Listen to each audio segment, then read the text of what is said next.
हाय। स्वागत है आपका इंग्लिश पर। मैं Akshay. I welcome to English. I welcome you to English specially. आज इच्छा हुई कि मैं आपसे बातें पजेसिव केस पर करूं। ध्यान रखिएगा, प्रोनाउंसिएशन है पजेसिव केस। बात समझेंगे? बस 1 मिनट बाद बात शुरू करते हैं। इससे पहले मैं एक छोटा सा आपसे आग्रह करना चाहूँगा। एक छोटा सा संदेश है कि हम जो भी बातें करते हैं इसे आप ज़रूर शेयर करें। हम बातें ख़ास ही करते हैं, ये आपको पता है, और हम औरों को सीखने में मदद करें। इसे बहुत ज़िम्मेदारी से, बहुत कर्तव्य से आप उन बच्चों तक पहुंचाएं जो शायद ठीक से चीज़ों को सीख नहीं पाते हैं। हमारा उद्देश्य है कि भारत सीखे। So please help India learn. Share कीजिए इसे। मैं सिर्फ और सिर्फ शेयर, सब्सक्रिप्शन और व्यूज़ बढ़ जाए इसके लिए नहीं कह रहा हूँ। मैं जानता हूँ ये होने के बाद तो ये होगा। आप छोड़ दें उस बात को, बस अच्छे बच्चों तक आप पहुँचा दें, क्योंकि पता नहीं आपके एक शेयर करने से शायद उसका किसी एक कॉन्सेप्ट के कारण कोई एग्ज़ाम अटक रहा हो, रुक रहा हो, और क्या पता कि आपके इस वीडियो भेजने से शायद वो कुछ समझ आए और उसका एग्ज़ाम क्लियर हो जाए। आपको इतना थैंक्स देंगे, वो हृदय से वो थैंक्स देंगे आपको। सो प्लीज़ अच्छे वाइब्रेशंस को अपनी लाइफ में आने दीजिए। शेयर ही तो करना है, ज़रा सा क्लिक करेंगे शेयर हो जाएगा, पता नहीं किसका काम हो जाए। सो प्लीज़, हमारा मोटिव है, मैं इस कैंपेन के साथ चल रहा हूँ कि भारत को सीखने दें।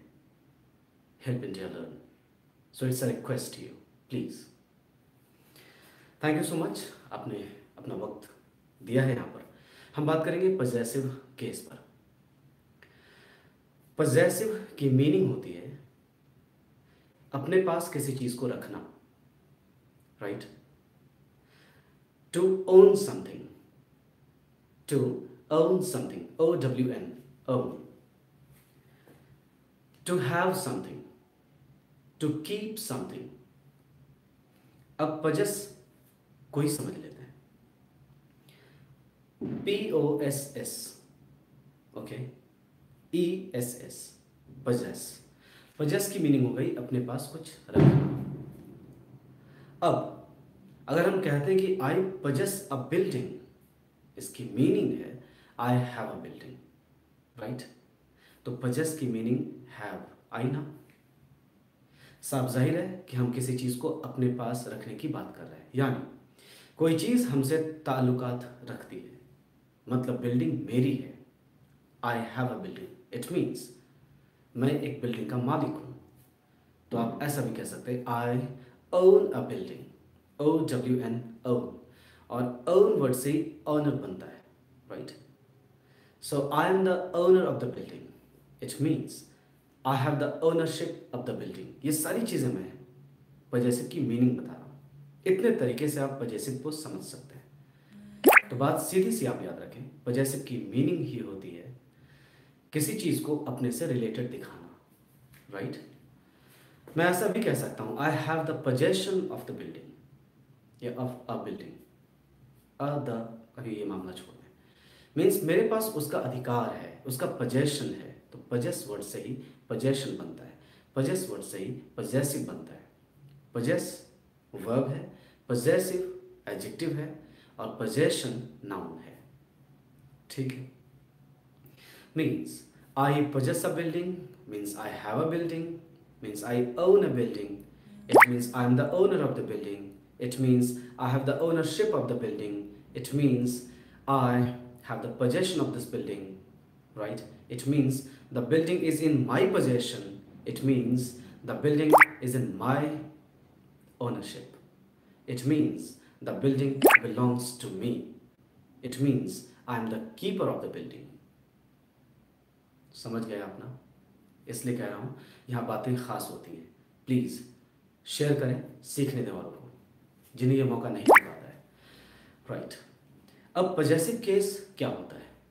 केस मतलब कारक होता है, आप जो हिंदी में कारक पढ़ते हैं, कर्ता ने कर्म को करण से संप्रदान के लिए, अपादान से सेपरेशन के लिए, मतलब यहाँ जुदाई लिखकर हम लोग समझाते हैं ऐसे, राइट।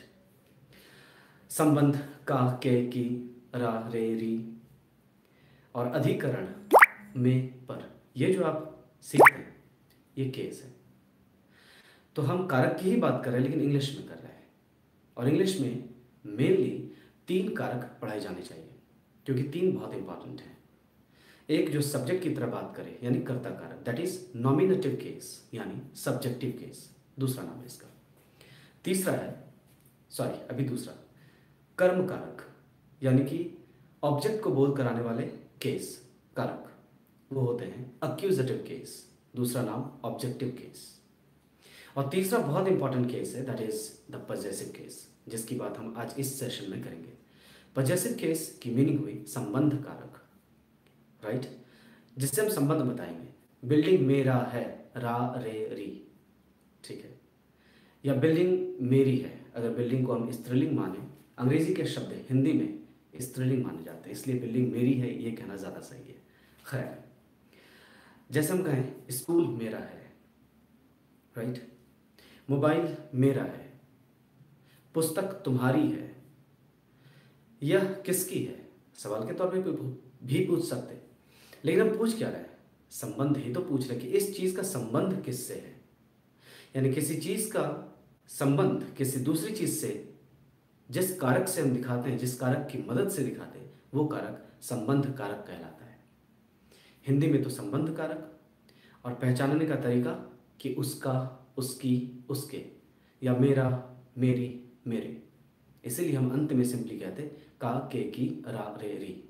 ध्यान रखिएगा, मैं हिंदी से इंग्लिश आपको बिल्कुल नहीं सिखा रहा, मैं इंग्लिश की बात सिर्फ इंग्लिश के डिसिप्लिन में करता हूँ, लेकिन बातें सुननी और समझनी तो ज़रूरी है, चाहे जिस भी भाषा से हमें अच्छे से समझ में आ जाए, इट इज़ इम्पॉर्टेंट।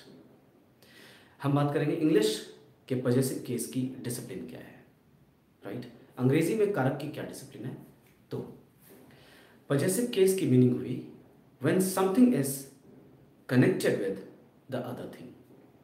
कोई एक चीज़ जब दूसरी चीज़ से कनेक्टेड हो तो इस कनेक्शन को जिस केस से हम दिखाते हैं, that very case is the possessive case. For example, this is my bag, ये माई और बैग जो आया ना, बैग मेरे से कनेक्टेड है, तो माई वर्ड यहाँ पर पजेसिव केस में इस्तेमाल हुआ एक एडजेक्टिव है, इसलिए माई को हम पजेसिव एडजेक्टिव कहते हैं। क्यों? क्योंकि माई बैग से पहले यूज हुआ है, बैग नाउन है, और नाउन से पहले एक एडजेक्टिव ही आता है नाउन के बारे में विशेष बात करने के लिए। विशेषण विशेष बात करता है, इसलिए माई में हैसियत है एडजेक्टिव की, ठीक है। तो इंग्लिश में इसे कैसा एडजेक्टिव एक्चुअली कहेंगे हम? इसे पजेसिव एडजेक्टिव कहेंगे। क्यों कहेंगे? क्योंकि माई बैग कहने से बैग का हम रिलेशन दिखाते हैं मेरे से, यानी बैग पजेस्ड है मेरे से, यानी बैग को मैं पजेस्ट करता हूँ, मेरे अधिकार में, I have the bag, it means I पजेस्ट the bag. तो चूंकि माई पजेशन दिखाता है, अधिकार दिखाता है किसी चीज़ का किसी इंसान के भीतर, तो माई में ही ये फोर्स है पजेशन दिखाने का, इसलिए ये पजेसिव केस कहलाएगा, यानी पजेसिव केस में इस्तेमाल हुआ एडजेक्टिव कहलाएगा, राइट। एडजेक्टिव पजेसिव केस नहीं कहलाएगा, एडजेक्टिव पजेसिव केस जैसी कैटेगरी में इस्तेमाल हुआ समझा जाएगा। कहने का यही तरीका होना चाहिए, यही लहजा होना चाहिए। अब आगे बात करते हैं कुछ खास डिसिप्लिन की। नॉर्मली हम पजेसिव केस 3 तरीके से दिखाते हैं। पहला है अपॉस्ट्रफी एस का इस्तेमाल करके, दूसरा तरीका है अपॉस्ट्रफी का इस्तेमाल करके, और तीसरा तरीका है ओ एफ, अव का इस्तेमाल करके। हाँ, इसका प्रोनाउंसिएशन अव है, ओ एफ अव, और ओ एफ एफ को ऑफ पढ़ते हैं जनरली। डिक्शनरी जब आप देखेंगे, इसकी फोनेटिक्स जब देखेंगे, दिस इज राइट। और ओ एफ को हम लोग ऑफ भी कह देते हैं, मैं भी हो सकता है कह दूँ कई बार, तो बात यहाँ अलग, लेकिन मैं अक्सर आपके लिए अव बोलूँगा, तो अव से आप समझ जाएंगे ओ एफ है, क्योंकि इसका प्रोनाउंसिएशन ही यही है, यही सही है। तो अपॉस्ट्रफी एस, अपॉस्ट्रफी और ओ एफ अव, these are the 3 ways through which we possess things और we show the sense of possession. अधिकार में किसी चीज़ को होने के लिए हम इन्हीं तीनों चीज़ों का इस्तेमाल करते हैं। एग्जाम्पल बताता हूँ। पहला, अक्षय नाम है मेरा, तो मैं कहूँगा कि अक्षय का मोबाइल, अक्षय's मोबाइल। यस, आपका नाम सपोज शिवम है, शिवम्स नोटबुक, शिवम्स बुक। यानी शिवम में हमने अपॉस्ट्रोफी एस अंत में लगाया और बुक कहा। ठीक है, अब ध्यान से समझिएगा। अपॉस्ट्रोफी एस सिंगुलर नाउन के साथ इस्तेमाल होता है, लेकिन वो नाउन कैसा होना चाहिए? नॉन लिविंग नहीं। अपॉस्ट्रोफी एस या अपॉस्ट्रोफी लिविंग थिंग्स के साथ लगता है, ये हमेशा ध्यान रखिए। और अपॉस्ट्रोफी एस सिंगुलर के साथ लगेगा और अपॉस्ट्रोफी प्लूरल नाउन के साथ लगेगा, लेकिन नाउन लिविंग होंगे। अब एक एक करके बात करते हैं। मैं कहूँ किसी इंसान का नाम है और उसके साथ हम किसी चीज़ को ऐड कर रहे हैं, कनेक्ट कर रहे हैं, पोजेशन में दिखा रहे हैं, उसके रिलेशन में हम किसी चीज़ को दिखा रहे हैं, राइट? तो कैसे कहेंगे? सपोज रॉबर्ट नाम है किसी का, उसके सर पर एक हैट है, हम कहेंगे Roberts hat. What is it? Roberts hat. ठीक है, रॉबर्ट में अपॉस्ट्रोफी एस लगाया क्योंकि रॉबर्ट सिंगुलर था, अपॉस्ट्रोफी एस लगेगा, रूल ऐसा कहता है। और रॉबर्ट चूंकि एक लिविंग नाउन है, लिविंग थिंग है, इसलिए हमने अपॉस्ट्रोफी एस लगाया। इस जगह मैं कहूँगा कैट्स टेल, बिल्ली की पूंछ, एलिफेंट्स ट्रंक। लिविंग होना चाहिए, इंसान ही हो जरूरी नहीं, जानवर भी तो लिविंग होते हैं। मैं कहूँगा यहाँ dog's tail, right? man's intelligence, man's brain, okay? Humans attitude, my brother's name, my father's name, इसलिए यहाँ father's name आता है। फादर में अपॉस्ट्रोफी एस लगाते और नेम कहते, कहने की मीनिंग पिता का नाम। मेरे भाई का एटीट्यूड, रॉबर्ट की टोपी, अक्षय की किताब, ओके? शिवम की किताब, शिवम की नोटबुक, का के की का सेंस देता है ये। अब इन्हें हम प्लूरल करते हैं, जैसा आपने सुना होगा गर्ल्स हॉस्टल। तो गर्ल्स बोलने में तो पता नहीं चलेगा कि गर्ल्स हमने गर्ल लिखकर अपॉस्ट्रोफी एस लगाया है या गर्ल्स लिखकर प्लूरल लिखकर सिर्फ अपॉस्ट्रोफी लगाया है, क्योंकि बोलने में तो दोनों का प्रोनाउंसिएशन सेम है। लेकिन यहाँ पर आपकी जीनियस की ज़रूरत है। एक हॉस्टल है, उसमें एक लड़की रहकर क्या करेगी? और एक लड़की के लिए हॉस्टल बनाया भी नहीं जा सकता है, बनाते भी नहीं लोग। यानी हॉस्टल है तो कई लड़कियाँ होंगी, अगर हॉस्टल है तो कई स्टूडेंट्स होंगे, अगर हॉस्टल है तो कई बॉयज़ होंगे, इसलिए आस्पेक्ट प्लूरल है, समझने की बात है। इसलिए निश्चित तौर पर नाउन प्लूरल रहा होगा, तो GIRLS प्लूरल तक लिखेंगे और सिर्फ अपॉस्ट्रोफी लगाएंगे, क्योंकि प्लूरल नाउन में सिर्फ और सिर्फ अपॉस्ट्रोफी लगता है, right? So girls hostel, boys hostel, girls college, boys college, BOYS यहाँ तक पहले लिखेंगे, प्लूरल तक लिखेंगे और तब सिर्फ अंत में S लगाएंगे, S के बाद S नहीं लगाएंगे, I am so sorry, apostrophe लगाएंगे। So boys hostel, right? बिल्कुल ईजी है। तो सिंगुलर नाउन के साथ अपॉस्ट्रोफी एस लगाएं और प्लूरल नाउन के साथ अपॉस्ट्रोफी लगाएं। नाउन लिविंग होना चाहिए, ये ध्यान रखेंगे आप। अब इसकी मीनिंग क्या है? OF अब में हम इसे कैसे ट्रांसफर कर सकते हैं, तो ध्यान से समझिए। शिवम्स नोटबुक, तो आप नोटबुक को पहले लिख दें, शिवम को बाद में लिखें और बीच में OF अब लगा दें, बन गया नोटबुक अब शिवम, नोटबुक शिवम की। अब आगे द लगा सकते हैं क्योंकि नोटबुक श्योर है, डेफिनेट नोटबुक की हम बात करें, किसी खास नोटबुक की बात करें, इसलिए खास वाला आर्टिकल लगेगा, राइट? डेफिनेट एस्पेक्ट अगर है, डेफिनेट आइडिया है तो डेफिनेट आर्टिकल लगेगा। It's quite simple. Girls hostel, hostel girls बीच में ऑफ, मतलब hostel of girls, the hostel of girls, the college of boys, boys इधर, कॉलेज इधर लिखेंगे, बीच में OF लिखेंगे, राइट? अब आप ध्यान रखें, हमने नाउन को पजेस किया। अपॉस्ट्रफी एस लगाना या अपॉस्ट्रफी लगाना समझा जाता है कि हमने पजेस किया। किसको? नाउन को। तो एक नाउन पजेस्ड होता है, एक नाउन पजेसिव केस में इस्तेमाल हुआ अभी। जब नाउन को आप पजेस्ट कर देते हैं अपॉस्ट्रफी एस या अपॉस्ट्रफी लगाकर, तब वो अब नाउन नहीं रहता, अब उसकी हैसियत एडजेक्टिव जैसी हो जाती है। अब वही नाउन जो पजेस्ड हो गया अब नाउन नहीं कहलाएगा, अब एडजेक्टिव कहलाएगा। और कैसा एडजेक्टिव कहलाएगा? पजेसिव एडजेक्टिव कहलाएगा। क्यों पजेसिव एडजेक्टिव कहलाएगा? रीज़न कि वो किसी चीज़ को पजेशन में दिखा रहा है, अधिकार में दिखा रहा है, किसी के संबंध में उस चीज़ की बात कर रहा है। टोपी किसकी? रॉबर्ट की। बिल्डिंग किसकी? अक्षय की। मोबाइल किसकी? आपकी। यानी किसी चीज़ को पजेशन में, किसी चीज़ को ओनरशिप में किसी के दिखा रहा है, अधिकार में दिखा रहा है। पजेशन मतलब ही होता है अधिकार। तो आप ध्यान रखेंगे, एक नाउन एडजेक्टिव की तरह इस्तेमाल हो सकता है, और जब नाउन एक एडजेक्टिव की तरह इस्तेमाल होता है तब उस नाउन को हम कहते हैं एडजेक्टिव नाउन। ये भी एक ख़ास बात है, राइट। यहाँ पर पजेसिव एडजेक्टिव कहलाएगा वही नाउन। अब सिंगुलर के साथ हम कुछ एग्जाम्पल्स लेते हैं, बहुत सारे एग्जाम्पल्स। टाइगर्स विस्कर्स, टाइगर्स को जो मूंछ होती है ना, तो टाइगर्स विस्कर्स।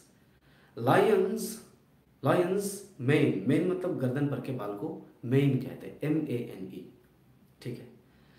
एक ही लड़का है, उसका बैग है, तो बॉयज बैग। एक ही स्टूडेंट है, उसकी बुक है, दिस स्टूडेंट्स बुक। लेकिन प्लूरल में बोलना होगा तो दीज स्टूडेंट्स बुक या बुक्स, क्योंकि किताबें ज़्यादा हैं, लड़के ज़्यादा हैं, किताबें भी ज़्यादा हैं। और मान सकते हैं लड़के बहुत सारे, उन्होंने एक ही किताब मिलकर खरीदी है, तो दीज स्टूडेंट्स बुक भी संभव है, बुक्स भी संभव है। लेकिन दीज स्टूडेंट्स मैंने कहा, दीज के बाद नाउन प्लूरल आता है, ये जाहिर हो गया, और प्लूरल नाउन में अपॉस्ट्रफी सिर्फ लगता है, राइट। कुछ और एग्जाम्पल्स। इसके बाद एक बहुत अच्छी बात करेंगे, कहाँ पर आप समझें अपॉस्ट्रफी एस लगाएं और कहाँ पर अपॉस्ट्रफी लगाएं, कैसे समझ लें तुरंत से, एक फाइन बात करेंगे हम लोग। तो कुछ और एग्जाम्पल्स, जैसे man's attitude, right, hero's style, heroine's eyes, heroine's hair, master's advice, my grandfather's advice। सारे नाउन मैं सिंगुलर ले रहा हूँ, सारे लिविंग हैं, सिर्फ अपॉस्ट्रफी एस लगेगा अंत में इन नाउन्स को पजेस करने के लिए और इन्हें पजेसिव एडजेक्टिव बनाने के लिए। नाउन में जब अपॉस्ट्रफी एस लगता है तो नाउन अब नाउन नहीं रहता, पजेसिव एडजेक्टिव बन जाता है। बार बार ध्यान रखें। My father's advice, my father's name, my mother's sari, right? My teacher's stick, my principal's spectacles, right? Our prime minister's address, prime minister ने address किया अपने nation को, right? Our president's address। बहुत सारे नाउन्स आ गए, आप समझ चुके होंगे। मैंने एक भी नाउन यहाँ पर नन लिविंग नहीं लिया, सिंगुलर की तो बात ही अलग। फिर अब हम प्लूरल नाउन्स लेंगे, सारे लिविंग होंगे, सिर्फ अपॉस्ट्रफी लगाएंगे। बोलने में पता नहीं चलेगा, लेकिन आप समझ लेंगे कि अपॉस्ट्रफी लगा है। कुछ ऐसे नाउन्स खोजते हैं, जैसे girls college, girls hostel, boys college, boys hostel, right. अब कुछ और बातें, students class, students master class, students club, okay. Masters meeting, सभी मास्टर्स आए हैं उस मीटिंग में। मास्टर्स क्लास, मास्टर्स के लिए क्लास, कई मास्टर्स हैं, राइट। मास्टर्स एडवाइस, कई मास्टर्स हैं, उनके एडवाइस। आप समझ रहे हैं। कुछ और बातें, अब यहाँ से हम आगे बढ़ते हैं और समझेंगे कि कैसे अपॉस्ट्रफी एस लगाएंगे, कैसे अपॉस्ट्रफी लगाएंगे। इसके लिए एक बात कि जब नाउन में आप एस ना देखें तब अपॉस्ट्रफी के साथ एस दिखाएं, यानी कि एस लिखें। आप एस नहीं दिखा तो अपॉस्ट्रफी के साथ एस दिखेगा, यानी एस नहीं दिखा तो किस नाउन में एस नहीं दिखता, किसी सिंगुलर नाउन में जनरली एस नहीं दिखता, राइट। तो अपॉस्ट्रफी एस लगाएंगे, यानी कि हम अपॉस्ट्रफी के साथ एस दिखाएंगे, राइट। और जिस नाउन में आपको पहले से एस दिख गया, इसकी मीनिंग है अपॉस्ट्रफी के बाद एस नहीं दिखेगा, क्वाइट सिंपल। तो आप सिर्फ अपॉस्ट्रफी लगाएंगे। ये तो सबसे अल्टीमेट बात हो गई एक अच्छी बात हो गई, एक समझ हो गई कि ऐसे याद रख सकते हैं। So this is the story. अब हम बात करते हैं, क्या कुछ नाउन्स ऐसे हों जिनके अंत में एस लगे हों, उनमें हम अपॉस्ट्रोफी एस लगा सकते हैं क्या, या सिर्फ अपॉस्ट्रोफी लगाएं? करते हैं बात थोड़ी देर बाद। इससे पहले हम कुछ नॉन लिविंग थिंग्स में अपॉस्ट्रोफी एस लगाकर देखते हैं और कॉम्पिटिटिव एग्जामिनेशन के कॉन्टेक्स्ट में कुछ क्वेश्चंस देखते हैं, समझते हैं इसे। एक बड़ा फेमस क्वेश्चन आता है, the table's legs are broken, कि इस टेबल की टांगें टूटी हुई हैं। TABLE सिंगुलर है, इसमें अपॉस्ट्रोफी एस लगा दिया और आगे लेग्स। आप ध्यान दें, यहीं पर ये रॉन्ग है। नाउन चैप्टर में पजेसिव केस में ये क्वेश्चन आता है। बहुत अच्छा क्वेश्चन है, कई बार आपके SSC एग्जामिनेशन में भी पूछे गए हैं ऐसे सवाल।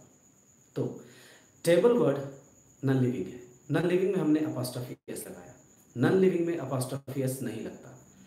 अगर आपके दिमाग में सिर्फ ये रह गया कि सिंगुलर नाउन में अपॉस्ट्रोफी एस लगता है, तब तो बात सही है। टेबल वर्ड सिंगुलर नाउन है और अपॉस्ट्रोफी एस लगा है, आपको लगेगा ठीक है, आप नो एरर पर टिक लगा कर आ जाओगे। ये गलत है। लेकिन आपके दिमाग में ये भी होना चाहिए कि अपॉस्ट्रोफी एस सिंगुलर नाउन में तो लगता है, लेकिन नाउन का नेचर कैसा होना चाहिए, लिविंग और नॉन लिविंग के कॉन्टेक्स्ट में, तो लिविंग होना चाहिए। तो यहाँ पर हम इसको एरर करेंगे और टेबल नॉन लिविंग है, अपॉस्ट्रोफी एस लगेगा नहीं, तो कैसे बनाएंगे? तो OF अब लगाकर बनाएंगे। यानी एक बात यहाँ पर खुलती है कि OF अब लगाकर हम लिविंग या नॉन लिविंग दोनों ही नाउन को पजेस होता हुआ दिखा सकते हैं।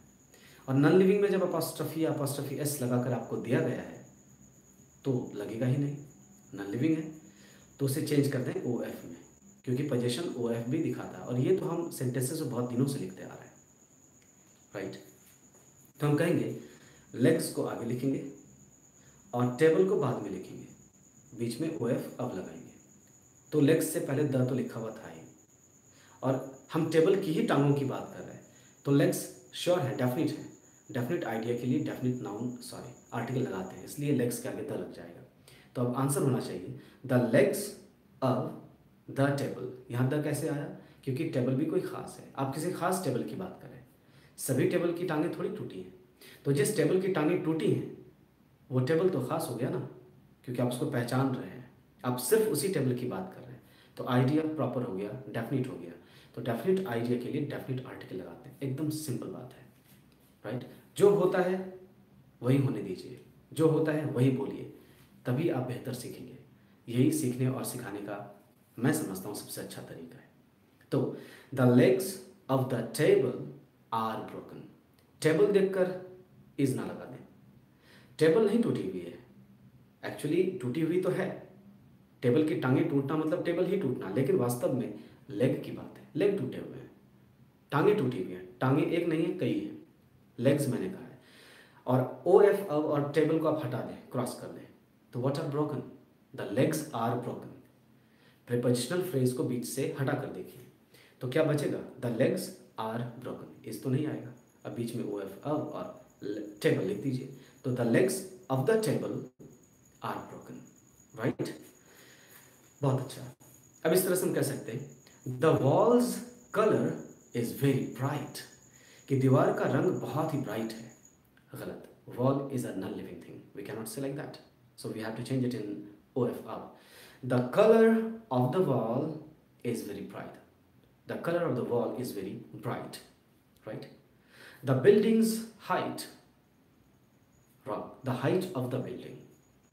समझ रहे हैं आप? ये कहने का तरीका होना चाहिए। अब आगे बढ़ते हैं और कुछ प्लूरल नाउन के साथ हम लोग इसी तरह समझ सकते हैं। इस बात को मैं नहीं करूँगा, नाउन प्लूरल होगा, नॉन लिविंग होगा, अपॉस्ट्रोफी लगा है सिर्फ, फिर भी गलत है।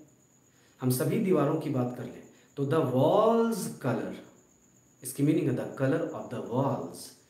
वॉल्स मैंने कहा प्लूरल, बातें यही रहेंगी, सिर्फ सिंगुलर और प्लूरल हो जाएंगी चीज़ें। अब बात करते हैं कि नाउन अगर एस पर ख़त्म हो रहा हो और वो नाउन वास्तव में सिंगुलर ही हो, बस एस पर ख़त्म होने वाला सिंगुलर नाउन हो, पहले से एस लगाए सिंगुलर नाउन में हम क्या कर सकते हैं? बहुत इंसान के नाम एस पर ख़त्म होते हैं, इंसान तो एक ही है, नाम भी एक ही है।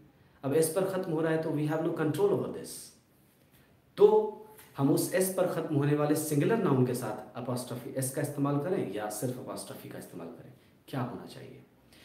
तो समझिए आप ऐसे, आप अपॉस्ट्रफी का भी इस्तेमाल कर सकते हैं, अपॉस्ट्रफी एस का भी इस्तेमाल कर सकते हैं। जैसे कि एग्जांपल लूँगा, John Keats poems, John Keats की कविताएं। तो नाम है अंत में क्या, कीट्स, Keats। अब आप इसको लिख सकते हैं जॉन किट्सस पोम्स। अब मैंने किट्सस का, इसी तरह से प्रोनाउंसिएशन होगा, तो स्पेलिंग क्या होगी, Keats, यहाँ तक तो नाम ही है। अब अपॉस्ट्रफी एस लगाकर आप बोलेंगे और हो जाएगा किट्सस पोम्स। अपॉस्ट्रफी एस लगाकर भी ये डिसिप्लिन करेक्ट है, और अक्सर इस नाम के साथ अपॉस्ट्रफी एस ही देखा जाता है, right. W.B. Yeats poems, William Butler Yeats एक अच्छे कवि हैं। तो YEATS येट्स, अब नाम के अंत में पहले से एस है और नाम एक ही इंसान का है, तो हम क्या करें, राइट। तो कहेंगे W.B. येट्सस पोम्स, क्योंकि आगे नाउन आ रहा है पोम्स, उससे पहले इस W.B. येट्स को पजेस करके एडजेक्टिव बनाना होगा, क्योंकि नाउन के बारे में एक एडजेक्टिव विशेष बात करता है, विशेषण विशेष बात करता है। किसके विषय में, नाउन या प्रोनाउन के बारे में। तो किसकी कविताएं, तो कविता के बारे में हमें कुछ विशेष जानकारी मिल रही है कि W.B. येट्स की कविताएं। तो वर्ड W.B. येट्स जो है ये हमें अधिक जानकारी दे रहा है कविता के बारे में। तो अधिक जानकारी देने वाला शब्द नाउन, सॉरी एडजेक्टिव। तो W.B. येट्स को एडजेक्टिव बनाना होगा, तो नाउन को एडजेक्टिव हम बनाते हैं अपॉस्ट्रफी एस लगाकर, और अब जो ये एडजेक्टिव बनेगा इसका नाम होगा पजेसिव एडजेक्टिव। आपने सुना ही है भी। So it is W.B. Yeats's nouns, मैंने कहा W.B. Yeats's poems, right. YEATS apostrophe S, यानी हमने देखा कि सिंगुलर नाउन के अंत में अगर पहले से एस है, हमें कुछ नहीं करना, फिर भी हमें अपॉस्ट्रफी एस ही लगाना है। क्यों, क्योंकि हमने बात की है कि सिंगुलर नाउन में अपॉस्ट्रफी एस लगता है। इस नियम को याद रखिए, और लिविंग होना चाहिए। तो yes, W.B. Yeats, John Keats एक सिंगुलर नेम है, एक ही इंसान का एक नाम है, सिंगुलर है इसलिए अपॉस्ट्रफी एस लगाएंगे, क्योंकि सिंगुलर नाउन के साथ अपॉस्ट्रफी एस लगता है। बस इसी नियम को आप पकड़े रहें। और अगर देखते हैं कि प्लूरल जैसा ये दिख रहा है लेकिन सिंगुलर नाउन है, तो आप अपॉस्ट्रफी भी लगा सकते हैं सिर्फ, लेकिन इन दोनों नामों के साथ अक्सर अपॉस्ट्रफी नहीं देखा जाता, सिर्फ अपॉस्ट्रफी एस देखा जाता है। अब कुछ ऐसे नाम लेते हैं जैसे कालिदास, कालिदास के लिटरेचर, तो कालिदासस लिटरेचर। तो कालिदासस जो हमने कहा अपॉस्ट्रफी एस लगाकर कहा, ये भी ठीक है, या कालिदासस लिटरेचर बोलेंगे कालिदासस लेकिन अपॉस्ट्रफी लगाएंगे सिर्फ, ये भी ठीक है, कोई कंफ्यूजन नहीं है। यानी एस पर खत्म होने वाले सिंगुलर नाउन लिविंग होने चाहिए, के साथ हम अपॉस्ट्रफी एस भी लगा सकते हैं और सिर्फ अपॉस्ट्रफी भी लगा सकते हैं। तो कुछ स्ट्रक्चर्स आप अपने ग्रामर बुक में देखेंगे, आपको कुछ एग्जाम्पल्स मिल जाएंगे वहाँ, राइट। अब हम आगे बात करते हैं, और हम यहाँ देखेंगे कि अब कुछ ऐसे प्लूरल नाउन्स होंगे, यस, फंक्शनली वो प्लूरल होंगे लेकिन दिखने में वो सिंगुलर जैसे होंगे।